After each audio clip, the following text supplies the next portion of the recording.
Hi. I gotta say something about this because I just heard people talking, oh, those boomers, they did this. And then you go somewhere else and you say, oh my God, those millennials, they did this. And nobody really, messes with Gen X because we'll kick their ass.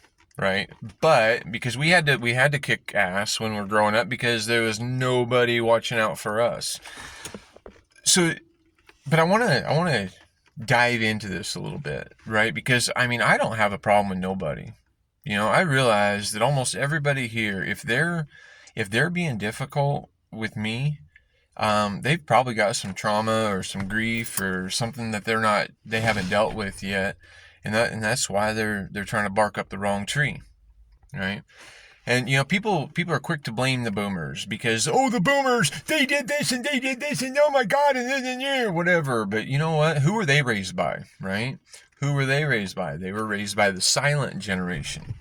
And why are they called the silent generation? Those are great grandma and grandpas. They ain't. Well, you gonna try to blame it on grandma and grandpa? Come on. But yeah, right. We're not blaming anybody, but what we're recognizing is how do things happen?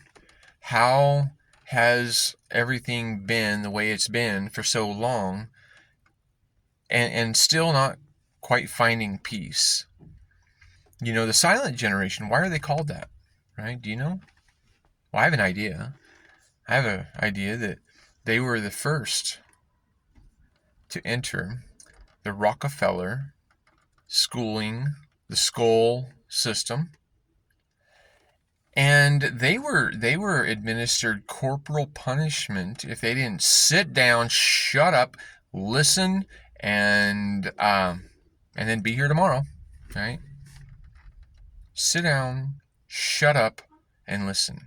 And if you can't just sit here for 8 hours a day, we're going to beat you. And you're going to sit here and you're going to listen to what we have to tell you. And you're going to take this test. And then you're going to enter into the workforce as a good little slave who responds to bells really well, will work hard, and not question anything. All right? Is that what built the Industrial Revolution? Good workers? People willing to show up on time? Work their asses off to be compensated, a small fraction of what they created. If we're blaming each other, that's like right now, okay? So Mr. Trump, he's now President Trump again, right? And some people are flipping out. And some people are flipping off the people who are flipping out. Because my boss is in control now, we're going to push our will on you. Well, is that ever a good idea? Or should we maybe lead by persuasion without force, fraud, and coercion? Right? My dad told me something several years ago, and he said, you can't really set an example for other people except by doing it. Because if you set an expectation of what you want them to achieve, then that's like premeditating resentment. Paraphrasing, right? Paraphrasing here. But when we are who we want to be in the right now moment, and we're inspiring to other people, we are setting an example by who we are and how we are right now. It's not dependent upon titles. I've had people try to throw titles at me all the time, and I've had people tell me I should do this and I should do that and I should. I was like, you know what? Don't shit on me. Don't shit on me, right?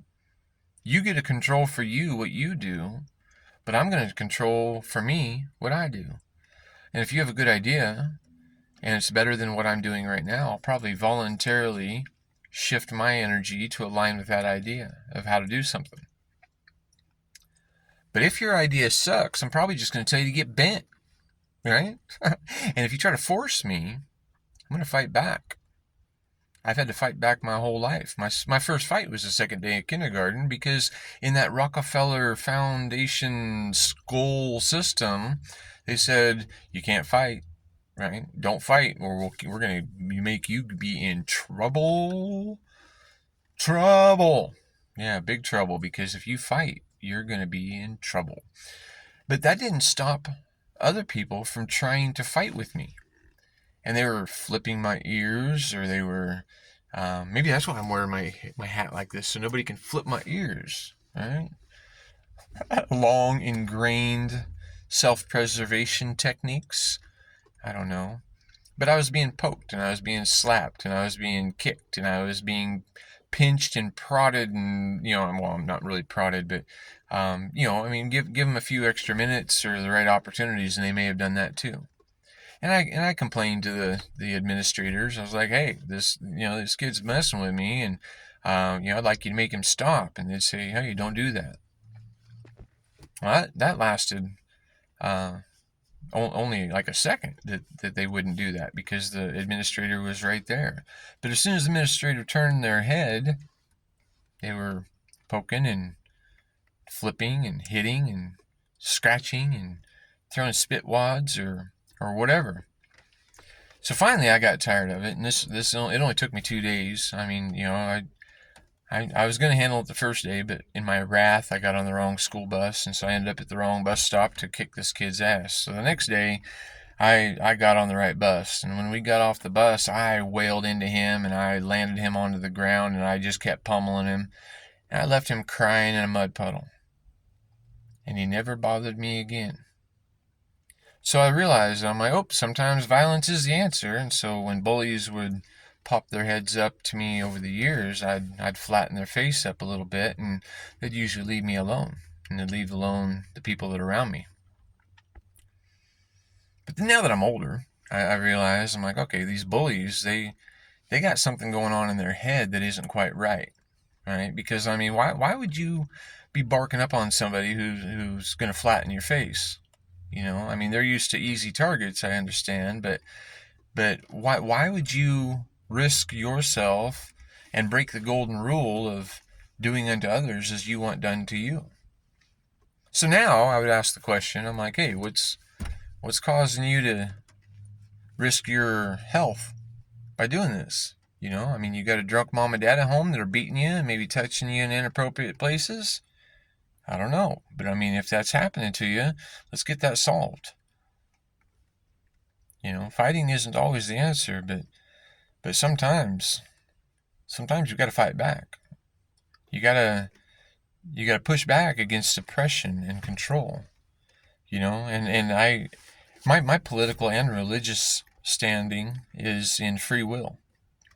I recognize that I own me and you own you, and you should do you the best way you know how, because that's what I'm doing for me. Right? The natural laws of cause and effect are great teachers about how to handle and navigate that right now moment based on what you've known as cause and effect. My mom, she was adamant about making sure that I knew the laws of cause and effect. I understood that if I was a little asshole, that it was going to be painful, or I'd be incarcerated for a little bit, or at least I'd get a stern talking to, saying, hey, this isn't right, and you better change your ways, or life's going to be tough for you. And she was right. I mean, a mother can love her children, but she needs to give them the right discipline, like any mother in nature does, to ensure that that child is going to grow up in a healthy way, in an environment that is going to keep them safe, and maybe in a way that other people or other species at least like them, right?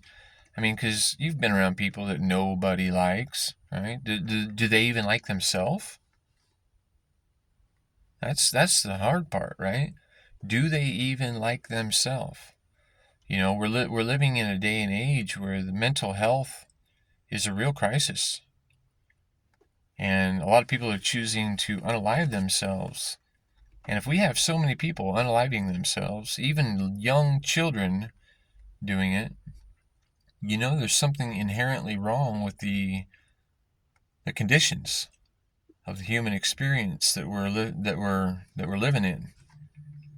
So anyway, I'm getting ready to go in and teach about meditation, because when you become heavily meditated, you can recognize what you have control over and when you have control over it. And I realize I can only control me right now. And right now, and right now, and right now. And when I get distracted by some bully, I can shift my breath, and I can be calm, and I can be peaceful until it's time not to be. But most of the time, if I'm calm and I'm peaceful, I can realize the best way to solve a problem. And sometimes that's through talking.